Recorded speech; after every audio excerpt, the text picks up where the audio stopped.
Hey guys, what's up? My name is MrITryHard, and I got to you a little gameplay of headquarters on Firing Range.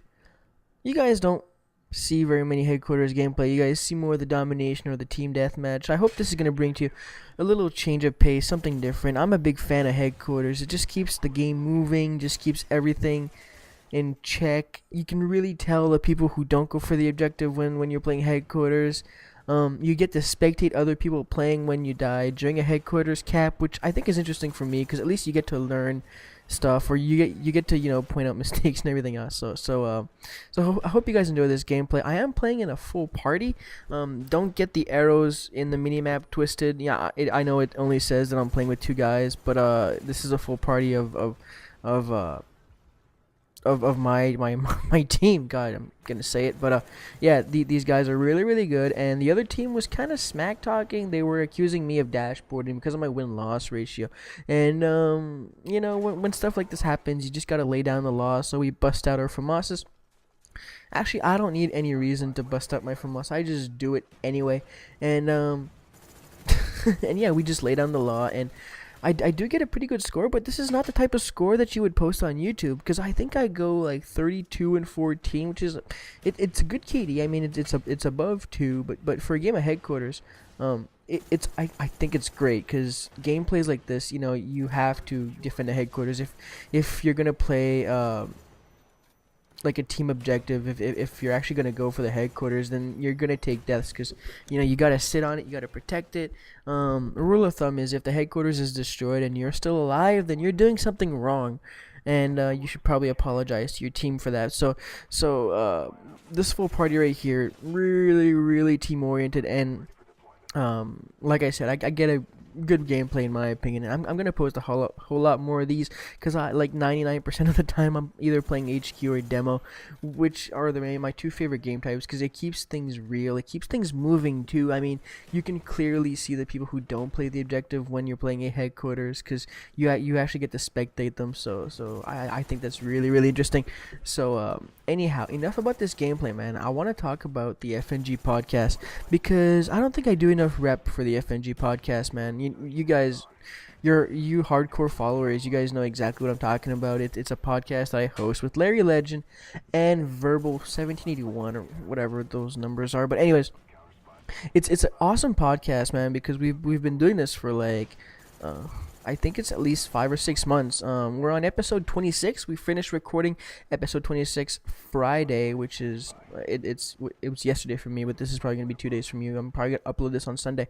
But for you guys who don't know, I'm gonna put a link in the description for the FNG podcast. It's on Podbean. It's gonna be on fng.podbean.com. I'm gonna put a link down there, and if you guys want to go ahead and subscribe to that, I know Verbal also has. He hosts the channel on YouTube, so I'm gonna put the link to that too. I think it's FNG Podcast without any space on YouTube. If you search that, you should come upon it. He posts the entire podcast. It's okay. If you guys don't know what a podcast is, it's kind of like a radio show that is pre-recorded. We actually live stream it every Friday, so if you guys don't know that, just follow me on Twitter, and every Friday I tweet the link to my live stream, and we just record our voices over a Skype call, and we stream that live on Justin TV, which is awesome because you guys get to hang out with us while we do it. We interact a little bit with the stream before and after, and sometimes during, which is kind of taboo in a podcast, but we still have fun with it. And we always have one guest on. Last guest was I am Nick Wilson, or just Nick Wilson, or the guy from Hydro Mods. He's a beast from Arizona. He's my boo. So yeah, cool dude. I think that was so gay, but yeah, cool dude from Arizona who came on. He's apparently the best runner, the best the best capture the flag runner. God, just CTF runner. Yeah, the best CTF runner out there in Black Ops on YouTube. He's got all these runners guides, all that other stuff. Cool dude. And I mean, we've had so many guests. Only Use Me Blade, Woody's Gamer Tag, Fwiz was on, Optic Hex came on last podcast, just post show, just to chat, just to say what's up. But we've had some of the biggest names out there, some of the coolest people out there, and I think we do a great job, man. Our podcast is growing. We are the third best gaming podcast right now. That's Call of Duty related, and even with our small sub count. So I think that's really, really interesting. And you guys should probably go and check that out. I'm going to put a link, like I said, in the description down below. It's fng.podbean.com. And the podcast, FNG Podcast on YouTube. So yeah, that's gonna be something to check out for you guys. I hope you guys are gonna be enjoying that. So I guess I should talk more about this gameplay, man, because this is a game of HQ, and you guys, maybe some of you guys aren't really familiar with the whole headquarters thing. I know it's one of those game types where you can't really play by yourself, because if you play by yourself, you're gonna get like 6 or 7, not 6 or 7, like 4 or 5 kill whores on your team, and you're not gonna keep the headquarters. And I don't suggest playing this without a full party. I know some of my friends tried it.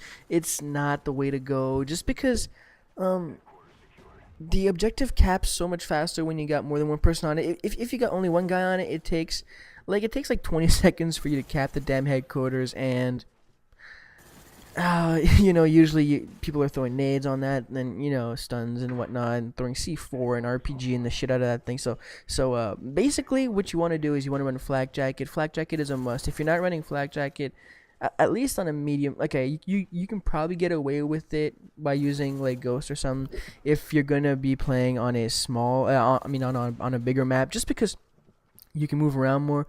But on small maps or on medium-sized maps, flak jacket is a must. And tack inserts, you see me using a lot of tack inserts, and I don't know why people don't like tack inserts for some reason. You guys prefer claymores, but it's the thing I use the most. It's the equipment I always use. I got like 10 classes or whatever. I got maxed out in classes, and I think I use tack inserts like on 9 out of my 10 classes, man, just because it's so useful. Even on small maps, people don't even understand why I use tack inserts on maps like Nuketown, and that's just to push spawn back. If you're playing demo and you want to get that bomb inside the garage in Nuketown, then bring a tack insert right in front of the garage. Keep their team pushed back into the backyard. And if you got tack inserts there, I mean, you're just, especially with no respawn timers, then you're right up in their face all the time, and these guys will never know what hit them. And this is how good a Blackbird is. I get stuck between like spawning teams on, like, the same team spawning on both sides, and I get a pretty nice kill streak here with Blackbirds up. And one thing about kill streaks when you're playing headquarters, I suggest not running anything higher than a Blackbird. Even Blackbird is a little high, man, because getting a 7 kill streak if you're playing the objective like I am and like all of my team is pretty hard. You got to be a beast. So I think I'm rocking in this game like 3, 4, 5, which is, people don't understand how good rocking 3, 4, 5 kill streaks are. UAV, counter UAV, and napalm. The UAV and counter UAV are kind of a gimme. You get to know where they're at, especially in headquarters, because they're usually rocking flak jackets, so they're not really rocking ghosts all that much. So with UAV, you know exactly where they're at. Counter UAV is the most underestimated kill streak in the game. It's so good because I don't know about you guys, but when I lose my UAV, I kind of go stupid. I just don't know where to go anymore. Sometimes I navigate the map just by looking at the UAV. When a Blackbird's up, I only look at my character, at my gun or whatever I'm aiming when I know somebody's coming up. I just always look at my stupid minimap. So yeah, and of course napalm, answers itself, block off the headquarters, stuff like that. So hope you guys enjoyed. There we go.